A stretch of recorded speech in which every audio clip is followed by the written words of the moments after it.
Qué gusto es poder volvernos a encontrar para estudiar la palabra de Dios. Hemos estado tratando en capítulos anteriores acerca de cómo es que Dios revela el misterio acerca de la muerte. El pecado, dice la Biblia, es transgresión a la ley de Dios. Por lo tanto, la paga del pecado, es decir, la paga de transgredir la ley de Dios, era la muerte. Entonces había que legalmente resolver el problema ante el universo. Y fue cuando el plan de salvación que fue diseñado por Dios mismo antes de la fundación del mundo se echó a andar. Vean lo que dice la palabra de Dios en el libro de Hebreos, en el capítulo 2, en el verso 14. Así que por cuanto los hijos participaron de carne y sangre, Él, Jesucristo, también participó de lo mismo para destruir por medio de la muerte al que tenía al imperio de la muerte, esto es, al diablo. El diablo es el originador del pecado, del mal, y él tiene el imperio de la muerte. Y dice la palabra del Señor que la fórmula que usó la divinidad para destruir al que tenía el imperio de la muerte fue a través de la misma muerte. Es decir, legalmente la ley de Dios pedía la muerte para el pecador. Y fue cuando, dice la palabra del Señor en el verso 15, y librar a todos los que por el temor de la muerte estaban durante toda la vida sujetos a servidumbre. Quien vino a liberarnos del imperio de la muerte fue el Señor Jesucristo. Y la misma palabra del Señor en el libro de Apocalipsis nos muestra este conflicto entre el bien y el mal, entre Jesús y el enemigo, Satanás. Y así describe la palabra del Señor en el capítulo 12 del libro de Apocalipsis a una mujer que estaba encinta, que clamaba, dice el verso 2, con dolores de parto, en la angustia de su alumbramiento. Y aparece en escena otra señal en el cielo, un gran dragón escarlata. Este gran dragón escarlata es el enemigo de las almas, que tenía 7 cabezas, 10 cuernos y en sus cabezas 10 diademas, y su cola arrastraba la tercera parte de las estrellas del cielo y las arrojó sobre la tierra. Y vean lo interesante de esta parte del versículo 4. Y el dragón, Satanás, se paró frente a la mujer que estaba para dar a luz, a fin de devorar a su hijo tan pronto como naciese. Es decir, el enemigo, el dragón que fue arrojado del cielo, arrastrando la tercera parte de los ángeles del cielo, ahora se encontraba que el Hijo de Dios había venido a la tierra a nacer de mujer. Venía a redimirnos, venía a rescatarnos. Y para el enemigo era muy importante, de manera muy rápida y temprana, destruirlo. Veamos lo que dice el Evangelio según San Mateo, capítulo 2, verso 13, nos dice: después de que partieron ellos, está hablando de los reyes sabios, a los reyes magos que vinieron a visitar a Jesús cuando él había nacido, he aquí un ángel del Señor apareció en sueños a José y le dijo: levántate, toma al niño y a su madre y huye a Egipto y permanece allí hasta que yo te diga, porque acontecerá que Herodes buscará al niño para matarlo. Satanás sabía que había nacido el Hijo de Dios y ahora va a utilizar a Herodes para tratar de matar al niño Jesús, y le da una indicación expresa al padre de Jesús, José, para que huya a Egipto. Verso 14, y él despertando tomó de noche al niño y a su madre y se fue a Egipto. Verso 16 nos dice: Herodes entonces, cuando se vio burlado por los magos, se enojó mucho y mandó matar a todos los niños menores de 2 años que había en Belén y en todos sus alrededores, conforme al tiempo que había inquirido de los magos. Una terrible matanza, masacre de pequeños de menos de 2 años fue lo que se vio en aquella ocasión. Dice el verso 19, pero después de muerto Herodes, he aquí el ángel del Señor apareció en sueños a José en Egipto, diciendo: levántate, toma al niño y a su madre, y vete a la tierra de Israel, porque han muerto los que procuraban la muerte del niño. Entonces él se levantó y tomó al niño y a su madre, y vino a la tierra de Israel. Dice el capítulo 4, versículo 14 del Evangelio según San Lucas, que después de que Jesús fue tentado por el enemigo en el desierto, él volvió con el poder del Espíritu a Galilea y se difundió su fama por toda la tierra en alrededor, y él se dedicaba a enseñar en las sinagogas de ellos y era glorificado por todos. Ahora bien, vean lo que dice el verso 16. Vino a Nazaret, donde se había criado, y en el día de reposo entró a la sinagoga conforme a su costumbre y se levantó a leer. Más adelante la palabra del Señor describe cómo Jesús le da lectura a una porción del libro de Isaías y les muestra a cada uno de sus oyentes cómo cada una de esas cosas se ha cumplido ahora en su vida, en su misión. Pero Jesús va mucho más allá con sus oyentes allí en la sinagoga en Nazaret. Les muestra cómo cada uno de ellos está negándose a servir correctamente al Señor, rechazándolo a Él. Y les muestra cómo Dios no solamente se interesa en ellos, los judíos, sino también en aquellos que parece que están alejados del reino de Dios.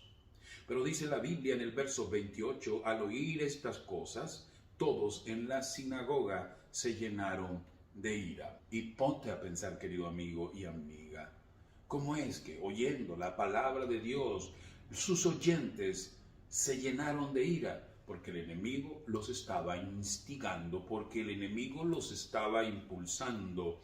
Y dice, verso 29, levantándose, le echaron fuera de la ciudad y le llevaron hasta la parte más alta del monte, o sea, la cumbre del monte sobre el cual estaba edificada la ciudad de Hechos, para despeñarle.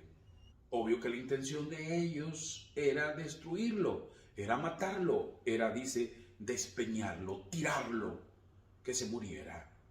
Pero dice la Biblia, mas él pasó por en medio de ellos y se fue. La hora en que él iba a entregar su vida no había aún llegado. Jesús conocía a la perfección cuál era su misión. Y allí en la sinagoga en Nazaret a sus oyentes les mostró en realidad cómo las profecías estaban cumpliendo en él, en su misión. Pero él también sabía que su estadía en esta tierra sería corta. Dice la palabra del Señor en el capítulo 17 de San Mateo, en el verso 22, lo siguiente: estando ellos, los discípulos, en Galilea, Jesús les dijo, el Hijo del Hombre será entregado en manos de hombres y le matarán, mas al tercer día resucitarán. Y ellos reaccionaron de la siguiente manera: se entristecieron en gran manera. ¿Por qué Jesús estaba anunciando su muerte cuando lo que ellos veían por donde quiera era el despliegue de su poder, el despliegue de su sabiduría, el despliegue de su santidad? Y para ellos el Hijo del Hombre sería intocable. Lucas nos dice en el capítulo 9, en el verso 43 en adelante lo siguiente: y todos se admiraban de la grandeza de Dios, y maravillándose todos de todas las cosas que hacía, dijo a sus discípulos: haced que os penetren bien en los oídos estas palabras, porque acontecerá que el Hijo del Hombre será entregado en manos de hombres.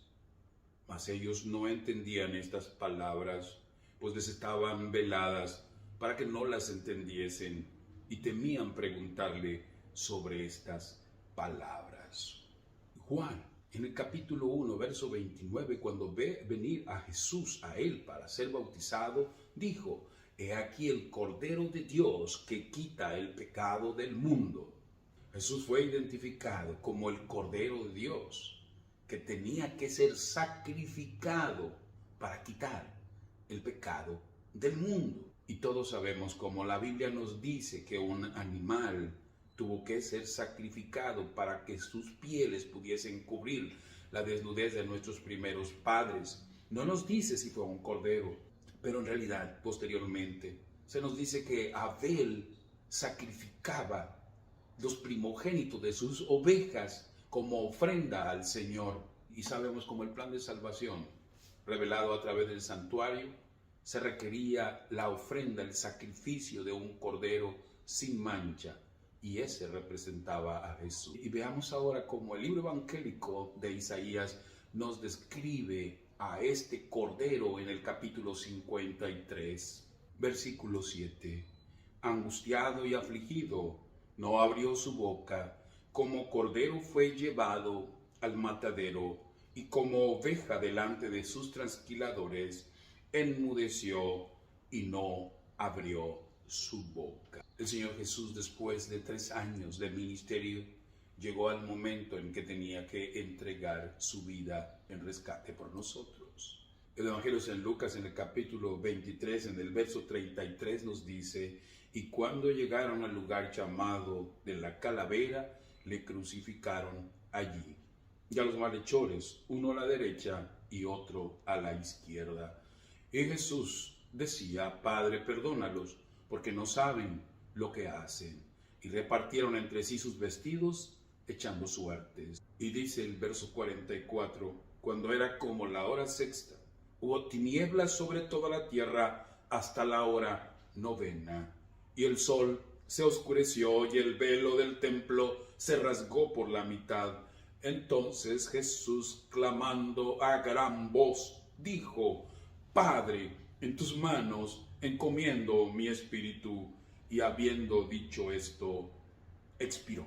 Como nos dice San Juan, el capítulo 3, verso 16, por su amor, de tal manera amó Dios al mundo que dio a su Hijo unigénito, aquí en propiciación por nosotros, para que todo aquel que en él crea no se pierda, mas tenga la vida eterna. Aquí Jesús entrega su espíritu, Jesús expira, Jesús muere, y muere por ti y muere por mí, y es a través de la muerte como Él desea vencer al que tiene el imperio de la muerte. Jesús estaba muriendo la muerte eterna por ti y por mí. Como cordero fue llevado al matadero y no abrió su boca. Más adelante, en el capítulo 24 de San Lucas, el primer día de la semana, dice el verso 1, muy de mañana vinieron al sepulcro las mujeres trayendo las especies aromáticas que habían preparado, y algunas otras mujeres con ellas, y hallaron removida la piedra del sepulcro, y entrando no hallaron el cuerpo del Señor Jesús. Verso 4. Aconteció que estando ellas perplejas por esto, he aquí se pararon junto a ellas 2 varones con vestiduras resplandecientes, y como tuvieron temor, bajaron el rostro a tierra. Le dijeron: ¿por qué buscáis entre los muertos al que vive? No está aquí, sino que ha resucitado. Acordaos de lo que os habló cuando aún estaba en Galilea, diciendo: es necesario que el Hijo del Hombre sea entregado en manos de hombres pecadores, y que sea crucificado y resucite al tercer día. Entonces ellas se acordaron de sus palabras. ¿Qué es lo que vemos aquí, queridos amigos y amigas? ¿La crónica de una muerte previamente anunciada? ¿O vemos el poder del amor del cielo vaciado en Jesucristo? Pablo nos dice en el libro de Filipenses, en el capítulo 2, en el verso 5, haya pues en vosotros este sentir que hubo también en Cristo Jesús, el cual, siendo en forma de Dios, no estimó el ser igual a Dios como cosa a que aferrarse, sino que se despojó a sí mismo, tomando forma de siervo, hecho semejante a los hombres, y estando en condición de hombre, se humilló a sí mismo, haciéndose obediente hasta la muerte, y muerte de cruz. Por lo cual Dios también le exaltó hasta lo sumo y le dio un nombre que es sobre todo nombre. Y ante ello, ¿cómo no imitar a nuestro Salvador, a nuestro Libertador, a nuestro Redentor? ¿Cómo no aprender a ser manso y humilde de corazón? ¿Cómo no aprender a ser siervos? ¿Cómo no aprender a ser fiel hasta la muerte? Y él dijo: sé pues fiel hasta la muerte, y yo te daré la corona de la vida. Te invito a que día a día podamos gastarnos en el servicio como siervos, siempre fieles hasta la muerte, que el Señor ha prometido una corona de vida que es la vida eterna. Tómala en tus manos, acepta al Señor Jesús como tu único y suficiente Salvador. Si te agradó este video y consideras que puede ser útil a otros, comparte. Por favor, suscríbete a mi canal y activa la campanita para recibir notificaciones de nuevos videos.